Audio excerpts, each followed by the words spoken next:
کہہ سکتے ہیں کہ یہ دونوں علوم ایک ہے؟ آپ کے پاس کیا علامہ دلیل صاحب آپ کے پاس کیا دلیل ہے جو سوال پروفیسر مشرف حاشمی کے اس کے؟ میرا دلیل یہی ہے کہ اسلام میں اگر علوم کی تقسیمات ہے جیسا کہ مفتی صاحب خود رکھتے ہیں، میری دلیل یہی ہے اسلام میں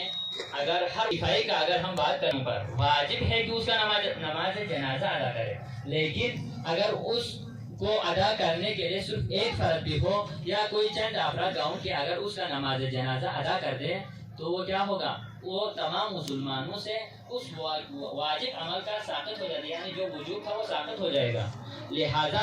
اسی طرح سے اگر کسی معاشرے کے اندر مثلا ہمارے معاشرے کے اندر پروفیسر نہیں تھا، جناب نے پروفیسر کی جو ڈگری حاصل کی تو ہم سے یہ وجوب ساقط ہو گیا۔ ابھی مفتی صاحب ہمارے گاؤں سے تشریف وہ تعلق رکھتے ہیں، مفتی صاحب نے دینی علوم حاصل کی تو ہم سے یہ وجوب ساقط ہو گیا، لیکن نماز کے بارے میں خود سیکھنا میرے لیے واجب ہو گیا۔ اسی طرح سے اسلام میں واجب عینی ہر وہ جو آپ پر واجب ہے، نماز کے بارے میں، روزے کے بارے میں، وہ احکامات سیکھنا آپ پر واجب ہے، لیکن اگر کسی ایریے میں ڈاکٹر نہ ہو تو اس ایریے کے اندر تمام لوگوں پر واجب ہے کہ آپ ڈاکٹر کی تعلیم حاصل کریں، لیکن اگر اس ایریے میں ایک فرد نکل کر ڈاکٹر کی تعلیم حاصل کرتا ہے تو تمام گاؤں والوں سے اس کا حاصل کرنا ساقط ہو جاتا ہے۔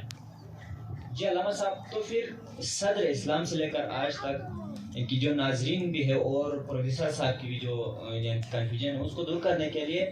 آپ یہ بتائیں کہ صدر اسلام سے لے کر ابھی تک اسلام کے کہ اسلام پڑھنے والوں نے جو جنہوں نے دین پڑھا ہے انہوں نے کیا کیا ترقی کی ہے؟ جی میں یہ بتانا چاہتا ہوں، جیسا کہ ہمارے مفتی صاحب یہاں پر تشریف رکھتے ہیں، بخوبی واقف ہے، یہاں پر پروفیسر صاحب بھی تشریف رکھتے ہیں، یہ بھی تاریخ سے واقف ہے۔ تاریخ اسلام کا سب سے پہلا مدرسہ جو کہ صفا کے نام سے مشہور ہے، جہاں پر امام پیغمبر اکرم حضرت محمد مصطفیٰ صلی اللہ علیہ وآلہ وسلم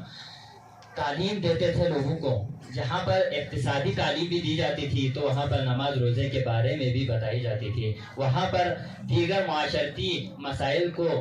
جنگ و جدال کے دور میں پیغمبر نے جتنے بھی جنگی اور دیگر امور کو انجام دیا ہے وہ بھی وہیں پر ہوتے تھے، اور اسی کے ساتھ دیگر نماز روزہ عبادات کی تمام اسلامی علوم وہاں پر شامل تھے، ایک ہی ساتھ ہے۔ اسی طرح امام جعفر صادق علیہ السلام کے دور کو دیکھیں آپ، اگر امام جعفر صادق علیہ السلام کے ایک شاگرد جس کا میں نام بتانا چاہتا ہوں، جابر ابن حیان، جو کہ بابائے کیمیا یعنی بابائے کیمسٹری، فادر آف کیمسٹری کے نام سے جانا جاتا ہے۔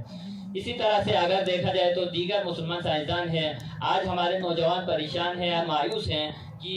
بھائی یہ ہم دینی علوم بھی ساتھ نہیں لے کے چل سکتے ہیں اور دنیاوی علوم دونوں کو یعنی تقسیم کیا ہوا ہے، تو نظریہ بن گیا ہے کہ یہ دونوں ایک ساتھ نہیں ہے، یعنی ایک ساتھ نہیں پڑھ سکتے ہیں، جیسا کہ جامعہ توسیع پاکستان جو کہ ایک الہی و انسانی ادارہ ہے جہاں پر دونوں تعلیم ساتھ دی جاتی ہے۔ اسی طرح سے اگر حضرت امام جعفر صادق علیہ السلام کے دور کو آپ دیکھا جائے تو ابن سینا جیسے شاگردیں اور دیگر تمام مجتہدین جہاں پر فقہ اور اصول کے تمام ابحاث بھی کرتے تھے، تو ہم دوسری جانب بابائے کیمسٹری جیسے مجتہدین اور دیگر بابائے کیمسٹری جیسے فلاسفر بھی نکلتے تھے۔ اسی طرح سے الخوارزمی جو کہ الجبرا ایجاد کیا، یہ بھی مسلمان سائنسدان تھا۔ اسی طرح 1957 میں، جیسا کہ پروفیسر آپ جانتے ہیں نا، 1957 میں جس نے شیمپو ایجاد کیا تھا اس کا نام محمد ہے، وہ بھی مسلمان تھا۔ اسی طرح سے اگر دیکھا جائے تو مسلمانوں نے جتنی ترقی کی تھی جب مسلمان مغلوب نہیں تھے، یعنی مسلمانوں کی فکر جو کہ مغلوب نہیں تھے، اس وقت ان لوگوں نے بہت سی ترقی کی، لیکن جب دشمن نے کوشش کی، دشمن نے سازش کی اور علوم کی بنیاد پر لوگوں کو تقسیم کیا، دیگر مختلف قسم کی تقسیم کیے اور ان پر نظریاتی طور پر حملے کیے، اس بنا پر مسلمان گروہ در گروہ تقسیم ہو گئے اور سائنس اور اسلامی علوم کے حصول کے لیے کوشش چھوڑ دی۔ شکریہ۔ تو پھر میں آپ تینوں کا تہ دل شکریہ ادا کرنا چاہتا ہوں کیونکہ آپ لوگوں نے اپنے قیمتی اوقات سے وقت نکال کر ہمیں دیے۔ تو ناظرین، آج کے اس پروگرام سے ہم آپ کو یہ میسیج دینا چاہتے ہیں کہ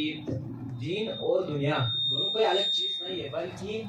ہمارے معاشرے کے جو لوگ ہیں، ان پڑھ لوگ ہیں، یعنی کہ جنہوں نے ابھی تک دین اور دنیا کو نہیں سمجھا ہے، انہی لوگوں کی وجہ سے دین اور دنیا الگ ہو گئی ہے۔ کیونکہ جو ہے دین اور دنیا